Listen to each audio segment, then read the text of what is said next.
मैं हूं आपके साथ आशा झा। राज्य कोई भी हो, एक हकीकत यह है कि अतिक्रमण बिना सरकारी भ्रष्टाचार या फिर सिस्टम के गैर जिम्मेदार रवैये के बिना हो नहीं सकता, मुमकिन ही नहीं। क्योंकि हर जगह तुर्कमान गेट की ऐसी स्थिति बनती नजर आती है। तुर्कमान गेट पर जितने बड़े एरिया में अतिक्रमण हुआ था, यह संभव नहीं कि इसकी जानकारी प्रशासन को कभी थी ही नहीं। प्रशासन को थी, लेकिन नाक के नीचे यह सारा खेल सालों साल चलता रहा। आखिर कैसे, देखिए। 30 बुलडोजर और पुलिस बल की कार्रवाई पूरी दिल्ली के साथ साथ देश ने देखी, लेकिन एक सवाल अभी भी बरकरार है, और वो सवाल ये है कि जिस जगह पर ये मस्जिद है और जिस जगह पर ये कार्रवाई की गई है, वो जगह एमसीडी के पावर हाउस सिविक सेंटर से महज 500 मीटर की दूरी पर है। यहाँ पर आप देखेंगे तो ये रामलीला मैदान है और सड़क के इस पार सिविक सेंटर है, और रामलीला मैदान के इस कोने पर ही फैज इलाही मस्जिद है, जिसके आसपास करीब 39,000 वर्ग मीटर पर अतिक्रमण किया गया था। ऐसे में सवाल ये बना हुआ है कि इतने सालों से सिविक सेंटर के पास होने के बावजूद भी एमसीडी ने ये कार्रवाई पहले क्यों नहीं की।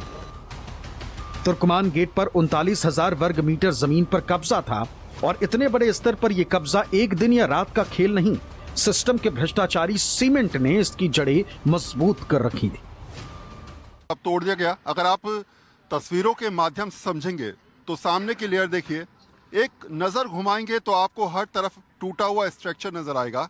बहुत स्पष्ट बात है कि जितनी जगह यहाँ पर कब्जे में ली गई थी, बहुत बड़ी जगह थी, 38,940 वर्ग फीट। आप सोचिए, मस्जिद सामने की तरफ है, मस्जिद का इलाका 195 से 95 एकड़ है, बहुत छोटा एक हिस्सा है, वो अपने हिसाब से बनी है। लेकिन उसके बाद जो लगातार अमतुल्ला कह रहे थे कि ये सारी वक्त की ज़मीन है, निश्चित तौर पे वक्त इससे वसूली कर रहा था, वक्त के पास पैसा जा रहा था, वक्त इससे कहीं ना कहीं बारात घर में जो भी रेवेन्यू आता था वक्त के पास जाता था। लेकिन इसकी ज़मीन का जो मालिकाना हक है वो किसका है, इस पर सवाल उठना बेहद लाजमी था। उसी को लेकर कोर्ट में मामला था। यहाँ बड़े बैंक्वेट हॉल बने, कई मंजिल की इमारत बनी, और उनमें लिफ्ट जैसी सुविधाएं तक थी। यानी अतिक्रमणकारियों को सिस्टम का पूरा संरक्षण था। बहुत स्पष्ट है कि ये सब कुछ जो बना है, लिफ्ट लग जाती है, बड़े बड़े स्ट्रक्चर्स बन जाते हैं, बाकायदा सीमेंटेड चीजें बन जाती हैं। इसके अलावा आप देखेंगे पहली मंजिल दूसरी मंजिल तक तैयारी कर ली जाती है। ये बनने में 1 साल 2 साल का समय नहीं लगा, सालों से ऐसा चलता आ रहा है। और शायद यही वजह है कि सिस्टम आंखें बंद करके सिर्फ इंतजार कर रहा था कि कब ये बन के तैयार हो जाएगा, फिर मुकदमेबाजी करे, फिर तोड़ फोड़ करे। लेकिन अगर पहले रोक लिया था जिसको शायद ऐसे हालात नहीं आते। लेकिन अब जो हालात हैं वो सिस्टम के मुंह पे तमाचा भी है और समझाने के लिए काफ़ी है कि आप किस तरीके सरकारी ज़मीन को लगातार जो है लोग हड़प कर उस पर कब्जा कर कर एक के बाद एक स्ट्रक्चर तैयार कर लेते हैं। एमसीडी के नाक के नीचे ये सब कैसे हो रहा था? जब यही सवाल हमारे सहयोगी विमल कौशिक ने डिप्टी कमिश्नर विवेक अग्रवाल से पूछा, तो क्या कहकर चल दिए, आप भी सुनिए। सेंटर सामने है, मुख्यालय है एमसीडी का, उसके ठीक सामने इतना बड़ा अवैध कब्जा हो गया और मामला कोर्ट तक चला गया। लेकिन क्या जब हो रहा था तब एमसीडी ने कोई एक्शन क्यों नहीं लिया? देखिए, बहुत जगह पर ऐसे अवैध कब्जे हैं और एमसीडी इस पे समय समय पर कार्रवाई करता है। जी बिल्कुल, देखिए ये विवेक अग्रवाल हैं जिन्होंने बताया कि इस तरह के कई जगह पर अवैध कब्जे हैं, और ये रामलीला ग्राउंड की ज़मीन जो है वो हॉर्टिकल्चर डिपार्टमेंट के अंडर आती है। और फिलहाल यहाँ पर देखिए ये फैज इलाही मस्जिद है, और इसके ठीक पीछे ये जो है वो अवैध कब्जा था, जिसको पूरी तरीके से अब जो बुलडोज़र चलाकर वो ज़मींदोज़ किया गया। लेकिन मलबा क्योंकि बहुत ज़्यादा है, एक बड़ा कंस्ट्रक्शन यहाँ पर किया गया था, तो मलबा हटाने की कार्रवाई यहाँ पर जो है वो एक लंबा प्रोसेस है और ये लगातार चलती रहेगी। लेकिन फिलहाल बुलडोज़र एक्शन जरूर खत्म हो गया। लेकिन सवाल इसको लेकर भी खड़े हो रहे हैं कि जब ये आखिरकार इतना बड़ा जो है वो इंक्रोचमेंट किया जा रहा था, तब विभाग के अधिकारी चुप क्यों बैठे थे? मतलब डिप्टी कमिश्नर साहब कह रहे हैं कि ऐसे कब्जे बहुत सारी जगह हैं, और तुर्कमान गेट के मामले में अचानक से एमसीडी की नींद खुली और कार्रवाई कर दी। लेकिन सवाल वही, जब अतिक्रमण हो रहा होता है तब एमसीडी और बाकी संस्थाएं कहां थी? बुलडोजर चलाने की जिम्मेदारी एमसीडी की है, तो कब्जा ना हो पाए, ये जिम्मेदारी आखिर किसकी है? दरअसल दिल्ली में न मस्जिद टूटी, न मस्जिद पर बुलडोजर चला, लेकिन राजनीति के सेंटर में मस्जिद जरूर आ गई। तुर्कमान गेट इलाके में अतिक्रमण पर बुलडोजर कार्रवाई को जहां भाजपा ने सही और जायज ठहराया है, तो वहीं विपक्षी दलों ने इस पर सवाल दागे हैं। मुस्लिम नेताओं का मानना है कि बारात घर और डिस्पेंसरी अतिक्रमण करके नहीं बल्कि मस्जिद की जमीन पर बनाई गई थी और इन्हीं आरोप प्रत्यारोप को लेकर अब राजनीति गर्मा गई है।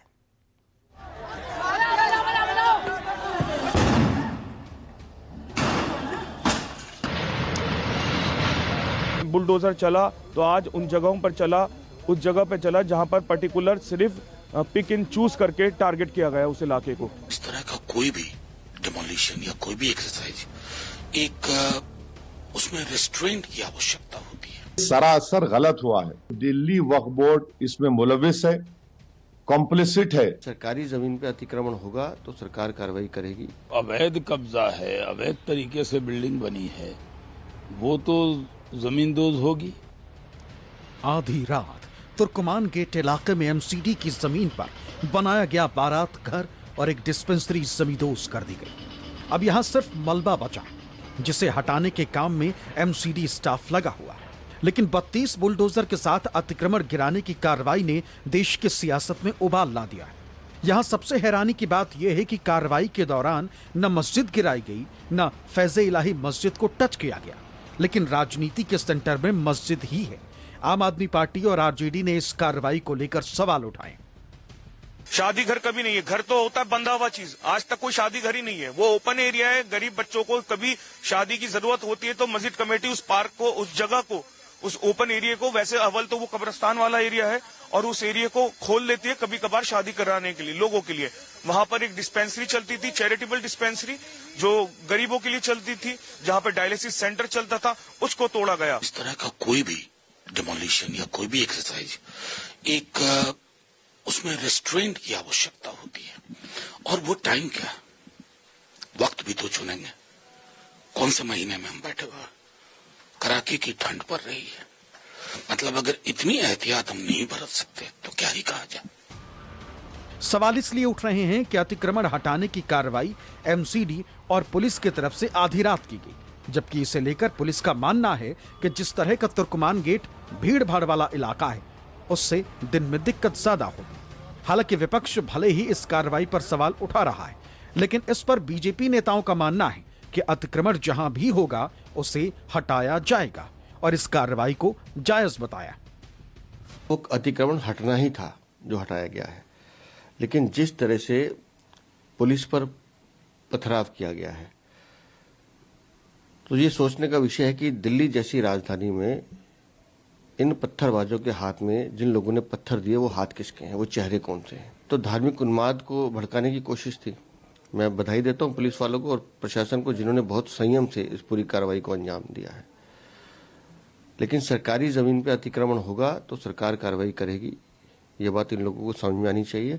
और मेरा पुलिस से एक निवेदन भी है कि जो लोग इस पूरे पथराव में शामिल हैं या जिन लोगों ने इन पत्थरबाजों के हाथ में पत्थर दिए, उन सबके खिलाफ कड़ी कार्रवाई होनी चाहिए, क्योंकि इस तरह की हरकतों को दिल्ली में बर्दाश्त नहीं किया जाएगा। अवैध कब्जा है, अवैध तरीके से बिल्डिंग बनी है, वो तो जमींदोज होगी। और उसमें जिस तरह वहां पत्थरबाजी की गई, ये बहुत दुखद है। दिल्ली में कहीं से भी ये स्वीकार नहीं है। दिल्ली पुलिस पर भी पत्थरबाजी की गई। ये पत्थरबाजी कहां से लोगों ने सीख लिया है, ये बहुत दुर्भाग्यपूर्ण है और दिल्ली में इसकी इजाजत नहीं दी जा सकती।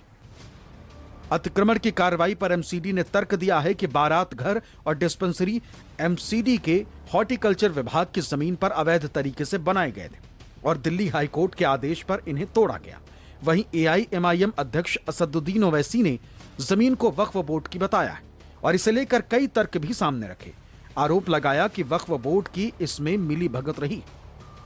ये सरासर गलत हुआ है, इसीलिए उम्मीद करते हैं कि दिल्ली वक्फ बोर्ड और वहां की मैनेजमेंट कमेटी फौरन सुप्रीम कोर्ट को जाए और जाकर ये तमाम हकीकत सुप्रीम कोर्ट को बताए और स्टेटस को ले वहां पर। ये तो गलत है बिल्कुल। अरे पूरा लिखा हुआ है इसमें, इसका रिकॉर्ड है, वक्फ फंड दिया जा रहा है और आप इस तरह का तो पूरी तरीके से दिल्ली वक्फ बोर्ड इसमें मुलविस है।